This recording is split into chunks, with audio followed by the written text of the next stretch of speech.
Considéré comme le dernier grand rendez-vous planétaire des hommes de médias pour le reste de l'année 2023, le Forum de coopération des médias sur la ceinture et la route a été lancé avec faste par les autorités chinoises ce jeudi 19 octobre, à Beijing, la capitale.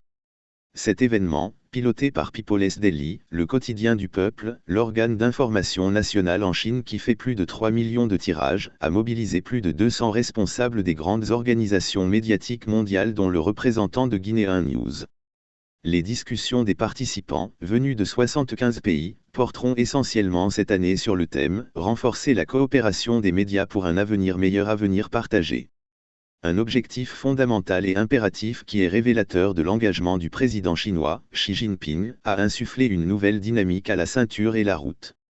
Une initiative ambitieuse qu'il a dédiée, il y a 10 ans, à la promotion et au développement tous azimuts des infrastructures, routières, portuaires, aéroportuaires et ferroviaires, en faveur des peuples et pays riverains de l'ancienne route de la soie. De vastes étendues de territoires qui vont de l'Asie-Pacifique à l'Afrique en passant par l'Europe. Grâce au génie du président 11 qui a su mettre en place un mécanisme de financement innovant et tout simple, alliant l'apport considérable des banques commerciales privées à celui de l'État chinois, de nombreuses infrastructures ont pu être réalisées. À coût de plusieurs milliards de dollars tout au long de ce corridor maritime historique.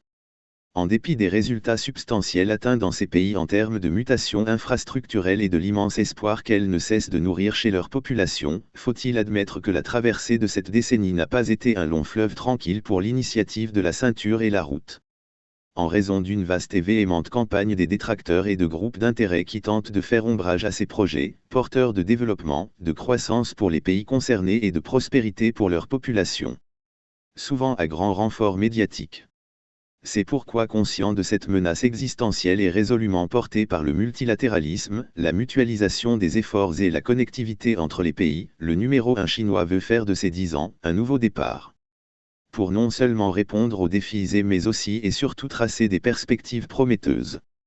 Dans la matérialisation de cette mission, le rôle et la contribution des médias seront particulièrement déterminants. Non pas pour le simple désir de répliquer à des détracteurs, mais de faire en sorte que les médias puissent dorénavant et avec professionnalisme insoupçonné, réaliser des reportages concrets, faits de témoignages et de constats objectifs sur le terrain, auprès des populations. C'est en prélude à ces enjeux majeurs futurs et immédiats que le président 11 appelle les médias à se renforcer, à créer un nouvel ordre mondial de presse et à plus de responsabilités face à notre histoire commune pour un avenir radieux pour tous. Faut-il souligner que le Forum de coopération des médias qui s'est ouvert dans la foulée de la 3e conférence de haut niveau de l'initiative de la ceinture et la route, tenue les entre 17 et 18 octobre à Pékin. Le sommet a été présidé par Xi Jinping. En présence d'une trentaine de chefs d'État et de gouvernement dont le maître du Kremlin, Vladimir Poutine comme principal invité.